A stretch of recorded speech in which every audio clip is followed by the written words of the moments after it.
hello, it's yourself, and welcome back to the Black Lodge. I'm David, Drinks Whiskey, and you're here to watch For Me or No For Me, the series where I basically try some whiskies that I might have had in the past, that might be new to me, that might be new to you, and I tell you, is it for me or is it no for me? And the beauty of this is, my palate's different to your palate, very likely, and so what's for me might not be for you, what's no for you might be for me. That's the same thing, going the same way. Who cares?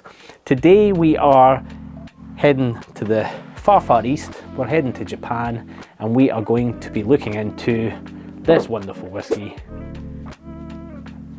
And I say wonderful without bias in terms of taste.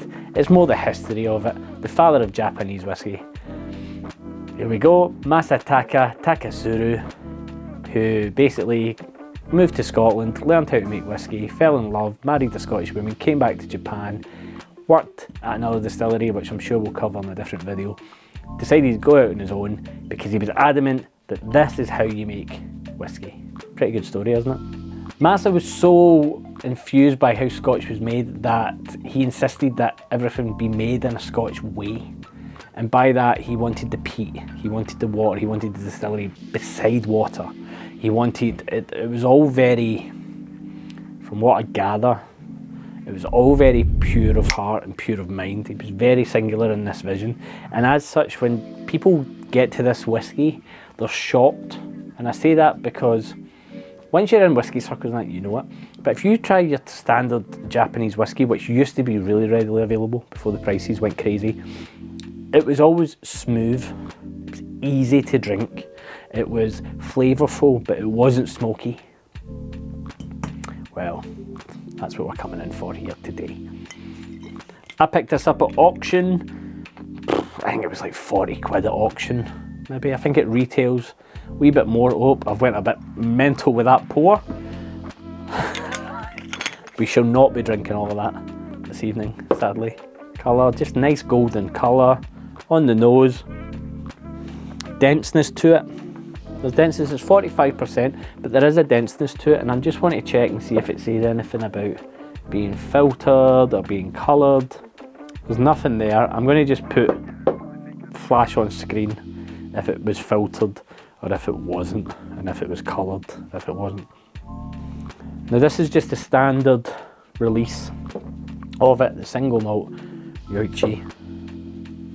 Now, when you think of peat, you think it's going to be smoky, it's going to be overpowering, but it's actually quite fruity in there, and it's a very light dusting of it. It's not giving you that full hit, but also there is a lightness of.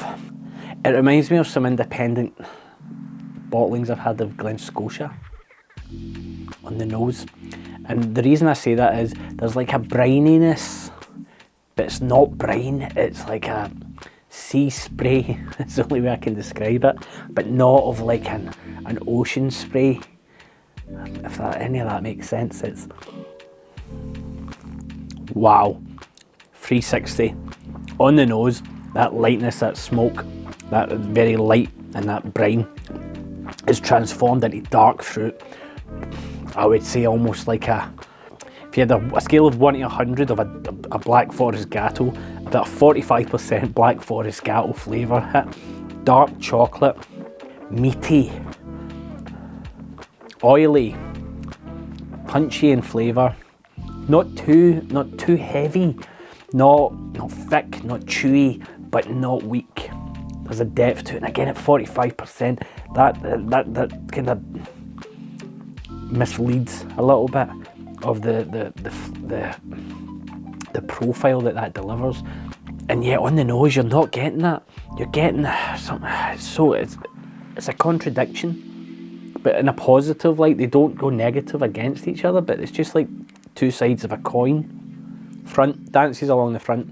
As it comes down the back of the palate, you get that richness, that oiliness, that kind of malty chocolate, but dark cacao type. And then it lingers. It comes down the side of your palate, and you get a lovely warming finish.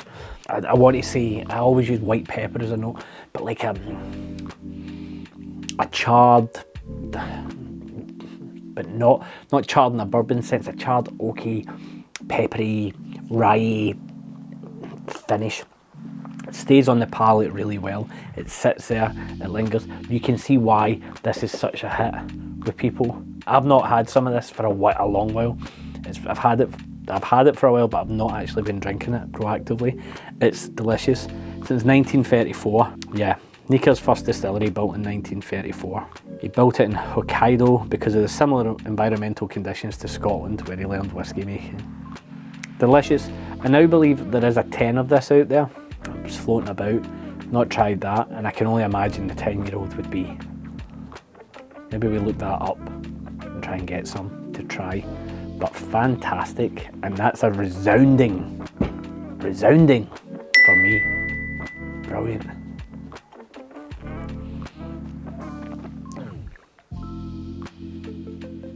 Marvellous. Marvellous.